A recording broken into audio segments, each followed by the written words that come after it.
Welcome to my YouTube channel Atul G S point में आपका स्वागत है। दोस्तों, आज हम इस वीडियो में चर्चा करेंगे, यानी कि इस वीडियो में हम आप लोगों के लिए लेकर आए हैं ऑब्जेक्टिव क्वेश्चन, यानी कि राज्य व्यवस्था से जुड़ा हुआ भाग 1 संविधान के अनुच्छेद 1 से 4 में जुड़ा हुआ जितना भी महत्वपूर्ण ऑब्जेक्टिव होगा आपको इस वीडियो में बताएंगे। अगर आप बिहार पुलिस, एसएससी, रेलवे, दरोगा और बीपीएससी का अगर प्रिपरेशन कर रहे हैं तो आपके लिए यह वीडियो बहुत ही लाभदायक सिद्ध होगा। तो दोस्तों, वीडियो के अंत तक जरूर बने रहिएगा। इस वीडियो में हम आपको 20 क्वेश्चन, महत्वपूर्ण क्वेश्चन बताएंगे।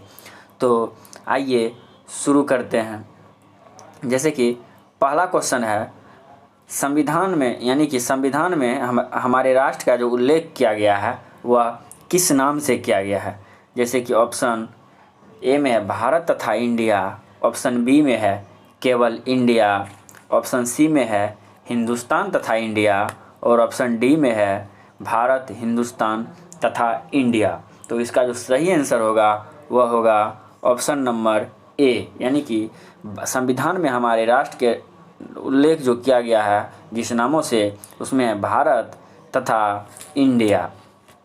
क्वेश्चन है, संविधान के प्रथम अनुच्छेद के अनुसार, संविधान के प्रथम अनुच्छेद के अनुसार क्या है। ऑप्शन ए में है राज्यों का एक समूह है, राज्यों का एक फेडरेशन है ऑप्शन बी, और ऑप्शन सी में है राज्यों का कॉन्फेडरेशन। तो इसका जो सही आंसर होगा ऑप्शन डी यहाँ पे छूट गया है। इसका जो होगा सही ऑप्शन वह होगा राज्यों का एक क्या है, यूनियन है। ऑप्शन नंबर डी, राज्यों का एक, भारत जो है राज्यों का एक यूनियन है, यानी कि भारत राज्यों का एक यूनियन है, यानी कि ऑप्शन नंबर डी इसका सही आंसर होगा।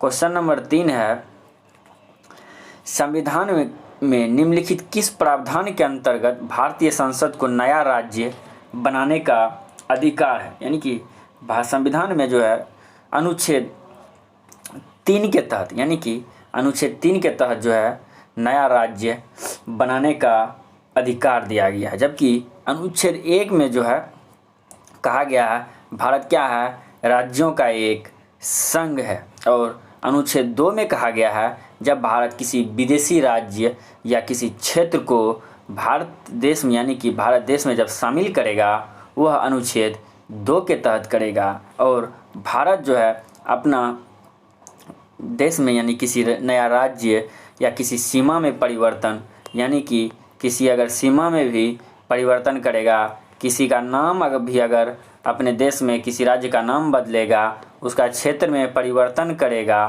तो वह करेगा संविधान के अनुच्छेद 3 के तहत, यानी कि ऑप्शन नंबर 3 सी इसका सही आंसर होगा, अनुच्छेद 3। तो यानी कि संविधान में निम्नलिखित प्रावधान के अंतर्गत भारतीय संसद को नया राज्य बनाने का अधिकार जो है वह संविधान के अनुच्छेद 3 के तहत है। और अनुच्छेद 4 में कहता है कि जब संसद जो है अनुच्छेद 2 और 3 का प्रयोग करेगा तो उसमें राष्ट्रपति का सहमति जरूरी नहीं है, यानी कि बिना राष्ट्रपति की अनुमति से ही वह साधारण बहुमत से जो है किसी भी राज्य के नाम में परिवर्तन, सीमा क्षेत्र में परिवर्तन विदेशी राज्य को मिला सकता है। इसमें राष्ट्रपति हस्तक्षेप नहीं करेगा। क्वेश्चन नंबर 4 है, नए राज्यों के गठन की शक्ति, यानी कि नए राज्य का जो गठन की शक्ति दिया गया है वह किसके पास प्राप्त है। ऑप्शन नंबर ए है संसद में, ऑप्शन नंबर बी है राष्ट्रपति में, यानी कि राष्ट्रपति के पास, और ऑप्शन सी है सर्वोच्च न्यायालय यानी कि सुप्रीम कोर्ट, और ऑप्शन डी है मंत्रिपरिषद, यानी कि इसका जो सही आंसर होगा संसद। यानी कि नए राज्यों का गठन का जो शक्ति निहित है वह संसद में। संसद जो है इसे साधारण बहुमत से क्या कर सकता है, पारित करके किसी भी राज्य को, राज्य के सीमा क्षेत्र, उसके नाम में परिवर्तन क्या कर सकता है, साधारण बहुमत से कर सकता है इसमें, यानी कि इसका जो सही आंसर होगा वह होगा संसद के पास यह शक्ति है नए राज्यों के गठन की। अब देखते हैं क्वेश्चन नंबर 5। क्वेश्चन नंबर 5 है, भारतीय संविधान के अंतर्गत निम्नलिखित में से किसको राज्यों की सीमाओं को परिवर्तित करने की शक्ति प्राप्त है। यानी कि जस्ट अभी अगले क्वेश्चन में आपको बताए थे, यह जो है संसद के पास यह अधिकार है कि वह क्या कर सकता है, किसी भी राज्य के नाम सीमा क्षेत्र में परिवर्तन कर सकता है अनुच्छेद 3 के तहत। यानी कि जब ये राज्य सीमा क्षेत्र में परिवर्तन करेगा तो यह अनुच्छेद 3 के तहत इसका प्रयोग किया जाएगा। क्वेश्चन नंबर देखते हैं, यानी कि इसका जो सही आंसर होगा वह होगा ऑप्शन नंबर ए सांसद। यानी कि सांसद को यह शक्ति प्राप्त है कि वह किसी भी राज्य के नाम क्षेत्र में परिवर्तन कर सकता है। क्वेश्चन नंबर 6 है, एक राज्य को संघ में सम्मिलित करने अथवा नए राज्य की स्थापना करने की शक्ति निम्नलिखित में से किसके पास है। तो यह जो है ऑप्शन ए में है संसद के पास, ऑप्शन बी में है राष्ट्रपति के पास, ऑप्शन सी में है लोकसभा के पास और ऑप्शन डी है राज्यसभा के पास। ऑप्शन डी में है राज्यसभा के पास। तो इसका जो सही आंसर होगा वह होगा संसद के पास। यानी कि संसद के पास यह शक्ति है। यानी कि ऑप्शन नंबर ए इसका सही आंसर होगा। एक राज्य को संघ में सम्मिलित करने अथवा नए राज्य की स्थापना करने का जो पावर है वह सिर्फ पावर जो है संसद के पास है। तो इसका ऑप्शन नंबर ए इसका सही आंसर है, संसद के पास। क्वेश्चन नंबर 7 है, यानी कि क्वेश्चन नंबर 7, भारतीय संघ के अंतर्गत किसी राज्य को मिलाने का अधिकार किसे, यानी कि अगर किसी राज्य को मिलाएगा तो यह अधिकार किसके पास है। तो यह अधिकार जो है किसके पास है, संसद के पास है। तो दोस्तों ऑप्शन नंबर सी इसका सही आंसर होगा, संसद के पास। भारत को एक नया राज्य सृजित करने वाले विधेयक को पारित करना होगा। यानी कि क्वेश्चन कहता है भारत में एक नया राज्य अगर सृजित करना है और अगर विधेयक को पारित करना अनिवार्य है तो उसे कैसे किया जाएगा। तो जैसे कि ऑप्शन नंबर ए है साधारण बहुमत तथा कम से कम 2/3 राज्यों के समर्थन के द्वारा। ऑप्शन नंबर बी है संसद में साधारण बहुमत के द्वारा और ऑप्शन सी में है संसद में 2/3 बहुमत तथा कम से कम 2/3 राज्यों के द्वारा और ऑप्शन डी है इनमें से कोई नहीं। तो इसका जो सही आंसर होगा वह होगा संसद में साधारण बहुमत के द्वारा। जैसे कि अनुच्छेद 4 में दिया गया है कि अगर भारतीय संसद किसी भी राज्य में नाम क्षेत्र में परिवर्तन करेगा तो उसमें राष्ट्रपति का हस्तक्षेप का जरूरी नहीं है और वह साधारण बहुमत से किसी भी नाम या क्षेत्र में परिवर्तन कर सकता है। तो यानी कि ऑप्शन नंबर बी इसका सही आंसर होगा, संसद साधारण बहुमत के द्वारा किसी भी नया राज्य को सृजित करने वाला विधेयक को पारित कर सकता है। क्वेश्चन नंबर 9 है, निम्नलिखित में से संविधान के अनुच्छेद 3 के तहत संसद के कानून द्वारा एक संभव नहीं है। यानी कि संसद के कानून द्वारा क्या चीज़ संभव नहीं है, ये कहता है क्वेश्चन नंबर 9। तो आइए देखते हैं इस क्वेश्चन को। कहता है नए राज्यों का गठन, यानी कि नए राज्य का गठन कर सकता है, राज्य के सीमा क्षेत्र में परिवर्तन कर सकता है और सीमाओं में परिवर्तन कर सकता है, क्षेत्र में परिवर्तन कर सकता है और नए राज्यों का प्रवेश जो है यह नहीं कर सकता है, क्योंकि यह संविधान के अनुच्छेद 2 के तहत किसी नए राज्य का भारत में अगर प्रवेश होगा तो वह संविधान के अनुच्छेद 2 के तहत, यानी कि किसी भी अगर विदेशी राज्य या क्षेत्र या छोटा सा समूह को अगर भारत में ये प्रवेश कराना है तो वह होगा 2 के तहत। जैसे कि सिक्किम को भारत का हिस्सा बनाया गया था, वह संविधान के अनुच्छेद 2 के तहत बनाया गया था। क्वेश्चन है राज्य पुनर्गठन अधिनियम के द्वारा कितने राज्य और संघ शासित क्षेत्र का निर्माण किया गया था। तो इसका जो सही आंसर होगा 14 राज्य और 6 केंद्र शासित प्रदेश, यानी संघीय क्षेत्र।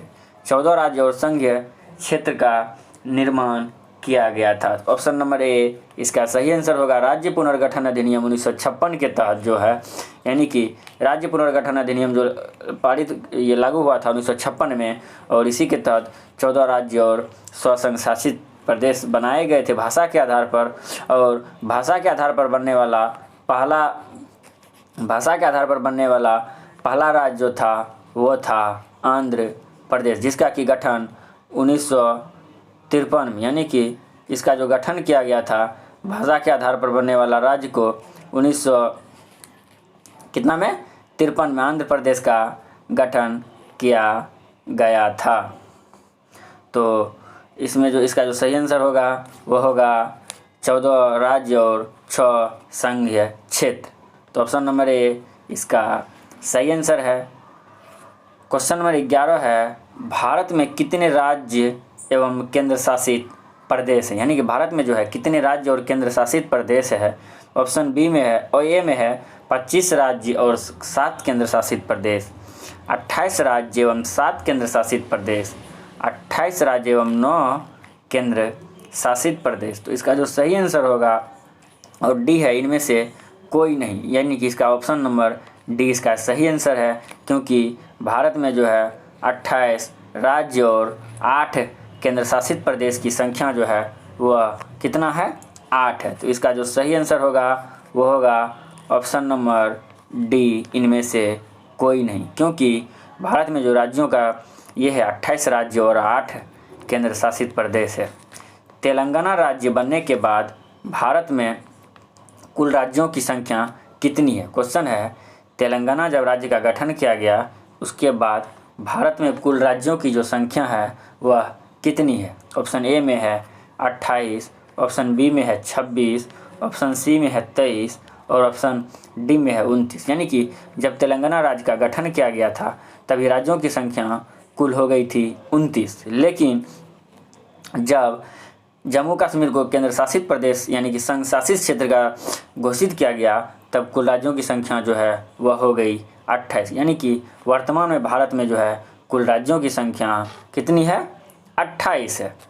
अब देखते हैं क्वेश्चन नंबर 13, भारत में जो है कितने संघ शासित प्रदेश, यानी कि भारत में कुल संघ शासित प्रदेश यानी कि संघ शासित क्षेत्र जो है उसकी संख्या कितनी है। तो ऑप्शन ए है 5, ऑप्शन बी है 7, ऑप्शन सी है 8 और ऑप्शन डी है 9। यानी कि जब जम्मू कश्मीर को संघ शासित क्षेत्र का दर्जा दिया गया था तब संविधान भारत में 9 केंद्र शासित प्रदेश बन गए थे, लेकिन दमन और दीव को, दादर नगर हवेली को, दोनों को मिला के क्या किया गया, एक संघ शासित प्रदेश बना दिया गया, जिसके कारण वर्तमान में जो है भारत में केंद्र शासित प्रदेश यानी कि संघ शासित क्षेत्र की जो संख्या है, यूनियन टेरेटरी यानी कि यूटी, उसकी जो है संख्या 8 है।